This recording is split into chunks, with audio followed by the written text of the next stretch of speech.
आप सबको प्रभु यीशु मसीह के नाम से जय मसीह की। जैसे कि मेरे प्रिय आपने टाइटल और थंबनेल को देख के समझ गए कि मैं किस टॉपिक पे बात करने वाला हूँ। आज का टॉपिक है दोष लगाने वाले का पर्दाफाश कर रहे हैं। आज मैं इन आदमियों को आप देख सकते हैं स्क्रीन पर। आज मैं इन दोष लगाने वालों का पर्दाफाश करने जा रहा हूँ। सो मेरे प्रियो, प्रभु यीशु मसीह के नाम में आप सबका वेलकम है। प्रभु में आप सबका भाई पास्टर शुभम लाल आगरा की धरती से आप सबके बीच में एक और समाचार मैं आपके बीच में लेकर आ रहा हूँ। और जो ये लोग निर्दोष को दोषी ठहरा रहे हैं, आज मैं इन लोगों को पर्दाफाश कर रहा हूँ। सो मेरे प्रियो, प्रभु यीशु मसीह के नाम से आप सबका वेलकम है। प्रभु में आप सबका भाई पास्टर शुभम लाल आगरा की धरती से आप सबके बीच में एक और समाचार आपके बीच में लेकर आ रहा हूँ। तो आइए हम वचन की ओर ध्यान फरमाएंगे। हालेलुया। आज का वचन इस प्रकार से कहता है, मत्ती 6 अध्याय उसके 14 वचन में लिखा है, इसलिए तुम मनुष्य के अपराध क्षमा करो तो तुम्हें स्वर्ग पिता भी तुम्हें क्षमा करेगा। हालेलुया। मेरे प्रियो, मैं कहना चाहते हैं यहाँ पर परमेश्वर के दास इस बात को लिखते हैं। परमेश्वर कहते तुम क्षमा करोगे तो स्वर्गीय पिता भी तुमको क्षमा करेगा। आज मेरे प्रियो, हम जानते हैं परमेश्वर के दास प्रॉफिट भजन सिंह को ये लोग क्या कर रहे हैं, दोष लगा रहे हैं, चुगली कर रहे हैं, झगड़ा कर रहे हैं। और लेकिन इनके अंदर कोई प्रेम भाव नहीं है, इनके अंदर कोई मेल मिलाप नहीं है। ये सिर्फ पैसे के लालच में पैसे की बातें सुन सुनकर परमेश्वर की बात को नजरअंदाज करते हैं, परमेश्वर के दास को उल्टी सुल्टी बातें बोलते हैं। लेकिन मैं कहना चाहते हैं आज मैं उनको पर्दाफाश करने चाह रहा हूँ और आप सब लोग इस वीडियो को अंत तक देखिए। हालेलुया। क्योंकि परमेश्वर ऐसे लोगों से नफरत करता है जो प्रभु यीशु मसीह की बातों को मानकर अगर किसी को अगर कोई गलती कर रहा है या कोई गलती कर जाता है, जानबूझकर अगर आप क्षमा नहीं करते हैं तो परमेश्वर कह रहे मैं भी तुझे क्षमा नहीं करूंगा। हालेलुया। क्योंकि परमेश्वर का वचन कहता है, इसी का उदाहरण देखेंगे इफिसियों 4 के 32 में लिखा है, और एक दूसरे पे कृपालु करुणा में हो, जैसे मसीह परमेश्वर ने मसीह में तुम्हारे अपराध क्षमा किए हैं, वैसे ही तुम एक दूसरे के अपराध क्षमा करो। हालेलुया।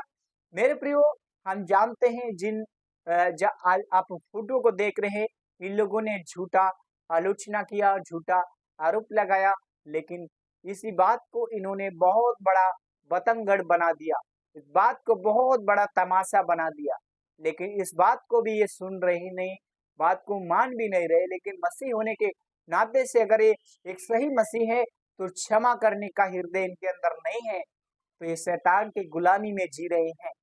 यदि इनके अंदर शैतान की गुलामी में जी रहे हैं तो ये क्षमा करने वाले नहीं हैं, क्योंकि इनके अंदर शैतान घुस कर बैठा है।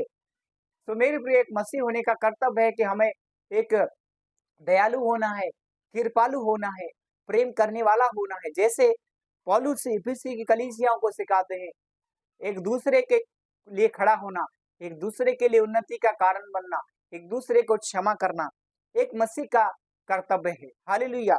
इसी का हम एक और उदाहरण देखेंगे।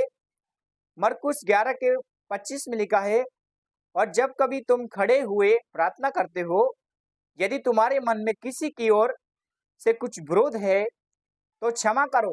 आज मेरे प्रियो, हम देख सकते हैं मसीह मसीह में आपस में प्रेम नहीं है, एक दूसरे को कड़वाही है। यदि कोई बढ़ रहा है या परमेश्वर के वचन में बढ़ रहा है या सेवकाई में बढ़ रहा है तो उसके अंदर कड़वाहट आ जाती है। लेकिन परमेश्वर कह रहे हैं, यदि तुम्हारे मन में कुछ ऐसी कड़वा बात है, ऐसी चुगली बातें है, तो उसको उसी समय हमें क्षमा करना चाहिए। उस समय हमें परमेश्वर के सामने क्षमा करना चाहिए, क्योंकि प्रभु कहते हैं इसलिए तुम्हारा स्वर्गीय पिता भी तुम्हें क्षमा करेगा। जब हम गलती से किसी को क्षमा करते हैं तो प्रभु भी हमको क्षमा करते हैं। हालेलुया। एक और वचन को पढ़ेंगे हम। यहाँ पे लिखा है कुलुस्सियों 3 के 13 में लिखा है, और किसी पर दोष लगाने का कोई कारण है तो एक दूसरे की सह लो। हालेलुया। और एक दूसरे के लिए अपराध क्षमा करो, जैसे प्रभु ने तुम्हारे अपराध क्षमा किए हैं वैसे तुम भी करो। सो मेरे प्रियो, एक मसीह होने का नाता, एक मसीह होने का कैरेक्टर पाप से क्षमा करना। अगर आपने कोई ऐसी गलती की है, यदि किसी ने जानबूझकर कर भी दिया है, तो उसका हमें उसको क्षमा करना, उसके लिए प्रार्थना करना और उसके लिए खड़ा हो जाना। ये मसीह का कैरेक्टर है। इस बात को नज़र रखते हुए परमेश्वर में आगे बढ़िए। मैं इतना कहना चाहते हैं, परमेश्वर के काम में अगर कोई रुकावट करता है, तो उसको हमें प्रेम भाव से, प्रेम से, धीरज से, कृपा से, भलाई से, इन सारी बातों से हमें उसके लिए प्रार्थना करना है। क्योंकि प्रभु यीशु मसीह ने हमें क्षमा करना सिखाया है, प्रभु यीशु मसीह ने प्रेम करना सिखाया है, प्रभु यीशु मसीह ने हमें कोई दोष लगाना नहीं सिखाया है।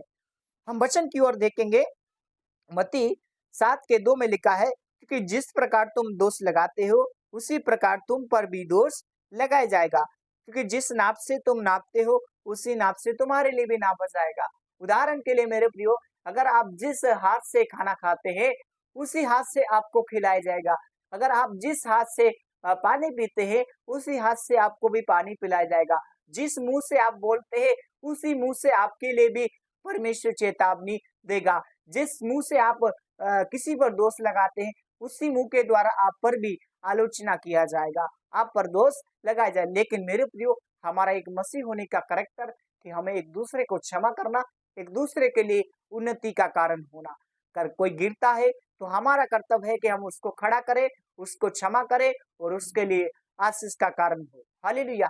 हम सबको एक मसीह होने का कर्तव्य निभाएं और परमेश्वर की महिमा करें। हालेलुया। परमेश्वर आप सबको